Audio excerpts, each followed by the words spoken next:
Miss হবে না আপনার পছন্দের টিভি শো। দেখুন জি5 অ্যাপে একদম ফ্রি। যে 7 দিন আমি এখানে আছি না, ওই জন্য আমি অনিতাকে এখানে ডেকে নিচ্ছি। ও আচ্ছা।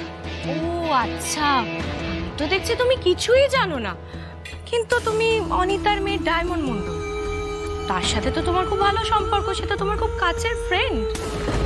কেন বড় বৌদি, তোমার কি বন্ধুত্ব আপত্তি আছে? না না, আমার কোনো আপত্তি নেই। না মানে তোমার এতগুলো বন্ধু আছে, শেষমেশ ডায়মন্ড মন্ডল, সেটাই ভাবছি। রিদান, একটা কথা জিজ্ঞাসা করব? বলছি, ডায়মন্ড মন্ডল কি তোমার স্পেশাল ফ্রেন্ড? আমি কার সঙ্গে বন্ধুত্ব করবো আর কার সঙ্গে বন্ধুত্ব করব না, সেটা না একান্ত আমার ব্যক্তিগত ব্যাপার। এই যেমন তুমি এই বাড়িতে সবার সঙ্গে না থেকে আলাদা করে ফ্ল্যাটে থাকো, যাতে তোমার পার্সোনাল লাইফে কেউ ইন্টারফেয়ার না করতে পারে, ঠিক সেটা যেমন তোমার ব্যক্তিগত ব্যাপার, ঠিক তেমনই আমি কার সঙ্গে মিশবো আর কার সঙ্গে মিশবো না সেটা আমার ব্যক্তিগত ব্যাপার। কাকিমা, এত রাতে আপনি বাড়ি কি করে যাবেন? চলুন আমি আপনাকে ড্রপ করে দিচ্ছি। আমি চলে যেতে পারবো বাবা, তুমি চিন্তা করো না। ইটস ওকে, আমি আপনাদের বাড়ির দিকেই যাচ্ছি।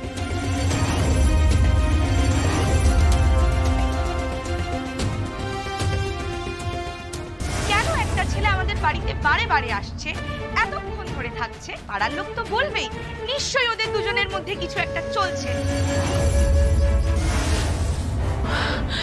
বলছি বাবা, তুমি এত রাতে আমাদের বাড়ির দিকে যাবে, কোনো দরকার আছে? মানে কাজ আছে তোমার কোনো? শোনো অনিতা, তুমি না একদম ন্যাকামি করবে না, বুঝতে পেরেছো? তোমাদের বাড়ির খবর এখন ভাইরাল, আর তোমার কি মনে হয় আমরা সেইগুলো কিচ্ছু জানি না? আমরা রোজ পেপারে পড়ছি, দেখছি, সবই জানি। তোমার মেয়ের হয়ে রিত ব্লগ বানাচ্ছে, খাবারের ব্লগ, সেগুলো আবার সোশ্যাল মিডিয়াতে পোস্ট করছে। তোমার ছেলে, তাকে পুলিশ ধরে নিয়ে চলে যাচ্ছে, আর সেখানে কে পৌঁছে যাচ্ছে? রিত। তোমার মেয়েকে বন্দুক দিয়ে অ্যাটাক করছে, সেখানে কে পৌঁছে যাচ্ছে? রিত। তাহলে বুঝতেই পারছো, আর তুমি এমন ভান করছো যে তুমি কিচ্ছু জানো না, কিচ্ছু বোঝো না। সত্যি তো রিদে, এত রাতে তুই ওখানে যাবি কেন? কি কাজ আছে তোর? কি কাজ আবার?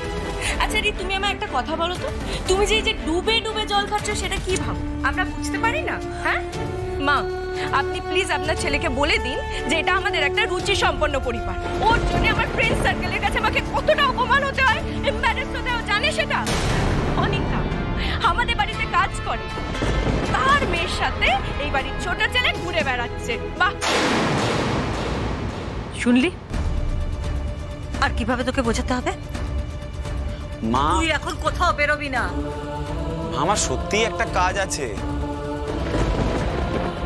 কি কাকিমা, আপনি কাঁদছেন কেন? কাঁদবেন না প্লিজ। বড় বৌদি এইসব কথা বলেই থাকে। আসলে বড় বৌদির কাছে না রুচিটা খুব ইম্পর্টেন্ট। আর মা, আমি একজন ফুড ব্লগার, আমি ভিডিও বানাই ডায়মন্ড মন্ডলের, সেই ভিডিও আমি আমার চ্যানেলে পোস্ট করি যাতে লাইক ভিউজ বাড়ে, সিম্পল, আর কিচ্ছু না মা। আর কাকিমা, আপনাকে একটা কথা বলি, আপনি কারোর বাড়িতে কাজ করছেন তার মানে এই নয় তাকে সবকিছুর কৈফিয়ত দিতে হবে। জি5 ডাউনলোড করুন আর সব এপিসোড দেখুন একদম ফ্রি।